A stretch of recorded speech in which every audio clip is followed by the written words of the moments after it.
어떤 형태로든 이런 입지에 있는 곳에 주택을 공급하는 대체제가 나오기가 힘들다라는 걸 사람들이 어느 정도 아는 것 같아요. 인지를 하기 시작했다. 그렇죠.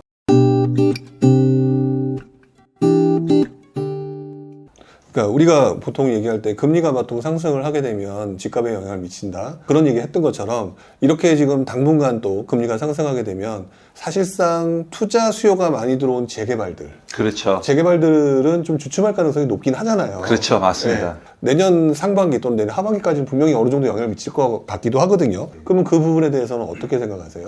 그러니까 원래는 지난 하락장을 놓고 봤을 때 원래는 하락장에서 재개발, 특히 재건축보다 재개발 물건의 가격 하락폭이 훨씬 크거든요. 그렇죠. 그렇죠. 뭐 실거주를 할 수 있는 것도 아니고 거의 투자 수요이기 때문에. 그런데 지금 장이 너무너무 이상한 게 서울 외곽에 있는 재개발지의 물건은 이렇게 좀 시세가 많이 떨어졌다라고 보여지는데 네. 우리가 흔히 말하는 서울의 상급지, 그러니까 뭐 재개발로 따지면은 탑5라고 찍으면은 뭐 한남, 성수, 노량진, 흑석, 부가현, 뭐 저는 요 정도 찍는데 네. 이쪽의 물건들은 정말 물론 가격이 하락은 했지만 네.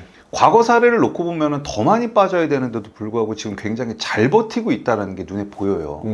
그 말은 앞으로 지금 3기 신도시 얘기 나오지만 앞으로 4기 신도시가 됐든 5기 신도시가 됐든 어떤 형태로든 이런 입지에 있는 곳에 주택을 공급하는 대체제가 나오기가 힘들다라는 걸 사람들이 어느 정도 아는 것 같아요. 인지를 하기 시작했다. 그렇죠. 지금 이번에 한남 뉴타운 2구역 시공사 지난주인가 결정 났었잖아요. 대우인가요? 대우로 네, 결정 났는데 와 진짜 제가 놀랬던 게 롯데랑 대우랑 서로 자기 뽑아달라고 해서 막 이렇게 했는데 막 보통 우리 재개발 투자하는 사람들 분담금 빵빵백이면 되게 좋다고 하거든요. 네. 조합원 분양가에서 내 권리가액 빼고 이제 나머지를 납부를 해야 되는데 그 분담금이라는 거를 통상은 일반 분양자들과 똑같은 스케줄에 10% 내고 60% 내고 잔금 30% 내야 되는데 지금 다 입주대로 몰아놓은 거를 우리가 흔히 빵빵백이라고 했는데 이번에 네. 한남 2구역 시공사 경쟁 붙었을 때 나온 게 그거였잖아요. 빵빵 4년 뒤백. 그러니까 입주할 때도 분담금을 낼 필요가 없는 거예요. 4년이 있다가 내는 겁니다. 그리고 이주비 대출은 비딩 붙었을 때 어떻게 됐었냐면 감정가에 150% 해준다는 거죠. 그럼 네. 예를 들어서 내가 감정가 10억짜리가 있다라고 하면 이주비 대출을 15억을 해준다는 거죠. 근데 그러면 감정가 작은 사람들도 있을 테니까 그래서 뭐 최저 이주비 대출 보장제 그래가지고 10억까지는 무조건 해주겠다.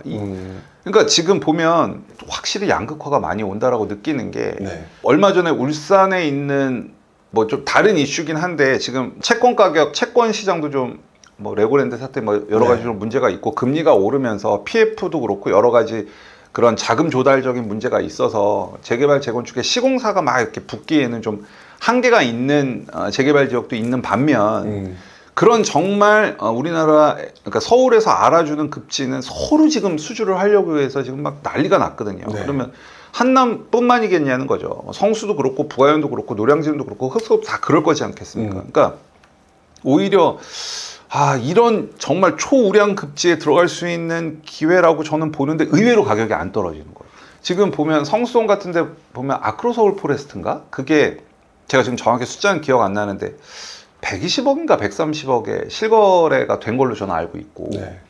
갤러리아 폴에도 지금 신고가를 찍은 걸로 알고 있고 그 다음에 트리마제 같은 경우 시세 보면 지금 거의 서울에 있는 아파트의 시세가 어떻게 형성이 되고 있냐면 이제 실거래가가 계속 상승하면서 찍혔잖아요. 네. 그럼 쭉 찍히다가 지금 네이버 호가는 다 밑에 찍혀 있어요. 그렇죠. 그러니까 실거래가 쭉 찍히다 네이버 호가는 밑에 찍혀 있는데 여러분들 지금 트리마제 네이버 한번 검색해 보세요. 트리마제는 쭉 신고가 찍다가 올 5월 달에 38억 9천을 찍고 최고 신고가를 5월에 찍었는데 네이버 쳐보면 호가가 지금 41억, 42억에 나와 있어요. 그러니까 이런 지금 시장도 있다는 거죠. 그러니까 이제 이런 입지들은 더 이상 앞으로 주택 공급함에 있어서 대체 부지가 없다라는 거를 사람들이 인지해서 그런지 이런 핵심 입지의 재개발은 생각보다 그렇게 가격이 많이 떨어지지 않는 것을 보면서 옛날에 투자 시장이랑은 또 많이 달라졌던 거고 그래서 특히 여러분들께서 이쪽으로는 좀 관심을 가져주셨으면 좋겠다.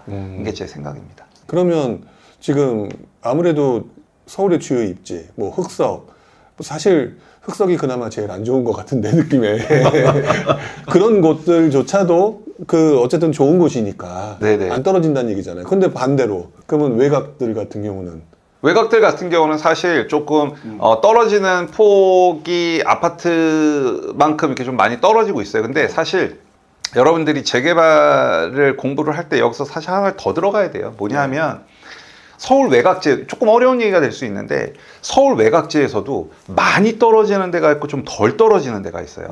이 많이 떨어지는 데는 어떤 데들이냐면 네. 조합원수 대비 일반 분양이 되게 작은 사업이죠. 적은데 왜냐하면 일반 분양이 적다 보니까 조합에 들어올 수입에 한계가 생기잖아요. 네. 그런 곳들의 하락폭이 커요. 그런데 조합원수 대비 일반 분양 비율이 좀 높은 곳들, 네. 그런 곳들은 하락하는 데의 방어선이 아까 전자보다는 확실히 세다는 게 느껴지는 거고. 그럼 아마 시청자분들 그러실 거 아니에요. 지금 뭐 미분양 나고 앞으로 그 아무리 조합원수 대비 일반 분양 비율이 많아 봐야 그거 미분양 나면은 무슨 의미가 있냐라고 물어보실 건데, 지금 대체적으로 서울의 조합원 분양 신청, 뭐 관리처분 인가 정도 간 사업장들을 보면 보통 향후 뭐 짧게는 2, 3년, 많게는 뭐 한 4년 뒤에 있을 일반 분양가를 미리 조합에서는 어느 정도 책정을 해놓거든요. 네. 그 책정을 가지고 이제 비례율이라는 게 나오게 되는데, 정상적인 조합이라고 하면 지금 현재 있는 주변 신축 시세에 대략 50에서 60% 정도의 일반 분양가를 잡아놓고 있어요. 그러니까 지금의 하락은 아까 말씀드렸다시피 그 조합에서 책정해 놓은 일반 분양가가 워낙 보수적이기 때문에 네. 별 문제가 안 된다는 거죠. 오히려 그런 측면을 생각하게 되면 재개발 이건 아니야, 이게 아니라 그렇죠. 질환장애 경험이 있는 분들은 특히 이런 소리를 좀 하기도 하거든요. 그렇죠. 그게 아니라 입지가 좋은 곳들, 그 다음에 이제 일반 분양물이 좀 많고 지금 말씀하신 것처럼 좀 보수적으로 책정한 곳들, 네. 이런 곳들은 오히려 지금이 더 기회가 될 수가 그렇죠. 있다. 맞습니다. 그래서 제가 그걸 강조를 하는 거고, 네. 그러니까 여러분들이 보실 때 조합원수 대비 일반 분양 비율이 높고 일반 분양가를 조합에서 굉장히 보수적으로 책정해 놓은 곳이라고 하면 네. 지금 우리가 위기라고 하고 있고 금리가 계속 오르니까 PF도 지금 실행이 안 되고 있고, 사실 이런 모든 것들이 가뜩이나 부족한 서울의 공급을 더 늦추는 역할을 하는 거거든요. 공급 부족은 결국에는 언젠가 상승으로 그렇죠. 나오잖아요. 그렇죠. 맞습니다. 그러니까 제가 봤을 때는 빠르면 12월, 늦으면 1월에 이제 둔촌주공 일반 분양을 할 것 같은데. 아, 진짜 둔촌주공 같은 경우는 정말 많은 사람들이 궁금해해요. 그러니까. 되겠느냐. 일단 불용 생각은 어떠세요, 둔촌주공? 저는요, 솔직히 저는 될 것 같아요. 아, 저도. 저는 사실 지금이 좀 어려운 장이기는 하는데, 둔촌주공의 일반 분양 결과가 시장에 미치는 영향이 어느 정도 있을 것 같고, 네. 둔촌주공이 일반 분양을 성공한다고 해서 시장이 확 바뀌진 않겠지만, 그렇죠. 대체적으로 시장이 어떤 흐름으로 갈 거다라는 미리 사인은 좀 얻을 수 있다라고 저는 보고 있어요. 근데 이번에 뭐 평당 3,900이 될지 뭐 3,600이 될지 모르겠지만 전용 면적 8사 기준으로 해서 그렇게 되면은 그냥 한 12억, 13억 요 수준인데, 그럼 둔촌주공보다 훨씬 급지가 떨어지는, 뭐 같은 강동구에서 보면 둔촌주공보다 고덕동은 입지가 훨씬 떨어지거든요. 네. 그러면 강동구 고덕동에 있는 대장 신축 아파트는 그라시움이라는 곳인데, 거기 전용 면적 8사를 지금 네이버 들어가서 보면 그냥 뭐 한 17억? 뭐 17억 정도, 17억, 18억 정도의 네이버에 나와 있거든요. 그러면 벌써 그 입지가 떨어지는 고덕동에 있는 그라시움보다도 일반 분양가가 5억 정도 싸다는 거잖아요. 4, 5억 싸다는 거잖아요. 그러면은 도대체 이 적정 가격이라고 하면 얼마가 돼야 되느냐는 건데, 제가 봤을 때 이번에 그 분양보증 9억에서 12억 올린 것도 둔촌주공을 위해서 그 정책이 나오지 않았나라는 게 제 개인적인 생각인 거고, 저도 분양이 잘 될 것 같고, 높은 경쟁률로, 워낙 가격이 싸니까 높은 경쟁률로 이게 잘 완판이 된다고 하면 우리가 조금 시그널은 그 부분에서 좀 찾아낼 수 있을 것 같아요. 그러니까 단기적으로 저도 그렇게 생각해요. 둔촌주공을 보면서 그 어떤 분은 거기서 기회를 보고 어떤 분은 거기를 좀 배합하고 뭐 이런 분들이 분명히 있을 거라고 그렇죠, 보는데, 둔촌주공이라고 하는 어떤 입지, 둔촌주공의 그 위치가 지금 일종의 리트머스 시험지처럼 되어가고 있는 것 같아요. 일단 가격대 자체는 분양가 상한제 때문에 네. 가격이 훨씬 더 낮게 책정되어 있는 것 같고, 근데 이제 말씀하신 그라시움이나 헬리오시티나 네. 이런 것들과 분명히 비교가 될 것이고, 그렇죠. 그러면은 그 과정에서 이 정도는 떨어진다고 해도 충분히 안전마진이 이렇게 될 것이다. 그렇죠. 라는 사람이 있다는 생각이 들고, 네. 또 여기에 저도 이제 투자하면서 많이 느꼈던 거지만 세상에는 돈을 가지고 있는 사람이 생각보다 많다. 맞습니다. 그렇기 때문에 이쪽에 계신 분들은 정말 많은 분들이 관심을 보일 거라는 생각이 들어서 네.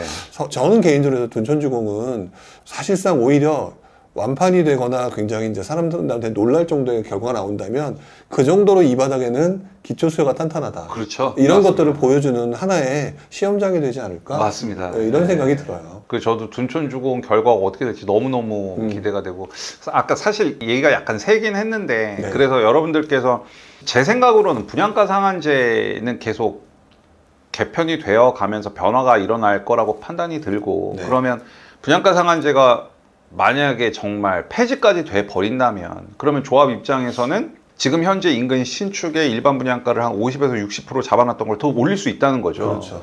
그렇게 되면 조합의 수입이 늘어날 거고, 그럼 결국은 조합원은 이익으로 갈 건데, 결국 그럼 조합원 수 대비 일반 분양 비율이 많냐 적냐의 사업장에 따라서 가격 흐름은 또 달라질 수 있다는 거죠. 그래서 단순히 그냥 뭐 서울 외곽에 있는 재개발이니까 나쁘고요, 중심에 있는 재개발이니까 좋고요라고 접근하기보다는 당연히 입지도 보되 좀 다른 부분의 요소들도 여러분들께서 고려를 하셔야 될 것 같아요. 그러면 서울의 초기 재개발, 많이 그 다음에 수도권의 초기 재개발 마찬가지일 것 같은데, 근데 그런 것들은 네. 어떻게 보세요? 일단 이렇게 장이 안 좋은데도 불구하고 그 지금 이제 흔히 말하는 신속통합기획이나 모아타운과 관련된 곳들은 조금 시장이 다르고, 여전히 거기는 투자하려는 수요들도 있고, 네. 물건이 나오면은 터무니없이 갭이 크거나 비싸지 않은 이상 거래가 되고 있거든요. 네. 그래서 초기 재개발은 사실 결과적으로는 빌라가 있는데, 이 빌라가 아파트가 그러니까 아파트로 변신할 수 있는 빌라냐 그렇지 않은 빌라냐에 따라서 이 가치는 완전히 다른 거고요. 네. 아무리 뭐 가격이 좀 조정된다 하더라도 네. 지난 과거랑 비교했을 때 아파트 가격은 절대적으로 굉장히 많이 올라와 있는 상황인 거고, 네. 초기 재개발은 앞으로도 조금 저는 더 갈 거라고 보고 있고, 그리고 제가 브루임 채널에는 그때 얘기를 안 드렸었나 잘 모르겠는데, 저는 초기 재개발 시장의 마지노선을 네. 서울 외곽 기준으로 해서 신축, 전용 면적 8사 기준 신축으로 해서 10억 선이 깨지면 10억 선이 깨지면 초기 재개발 시장도 영향을 볼 거라고 생각은 들어요. 네. 그런데 이 10억을 지지선으로 버텨준다라고 하면 네. 이 초기 재개발 시장은 여전히 좀 계속 갈 거라고 생각을 하는 거고, 그 근거는 뭐냐면 요즘에 뭐 얼마 전에 이문 4구역도 그 추정 분담금에 대해서 동대문구청이랑 협의하고 뭐 쭉쭉쭉 조합원 분양가가 상당히 높게 나오는데, 그냥 서울을 전체적으로 봤을 때 계략적으로 지금 조합원 분양가 전용 면적 8사 기준으로 나올 수 있는 조합원 분양가가 대략 한 7억에서 7억 5천 정도 되는 거고, 네.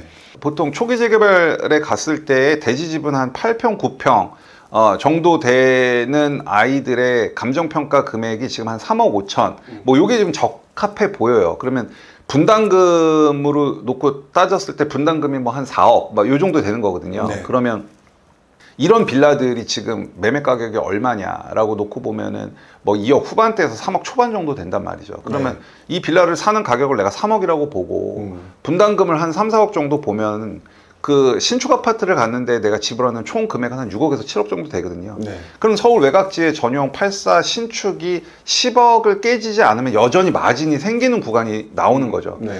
그러면 이 구간까지는 초기 재개발은 계속 간다고 보고 있고, 네.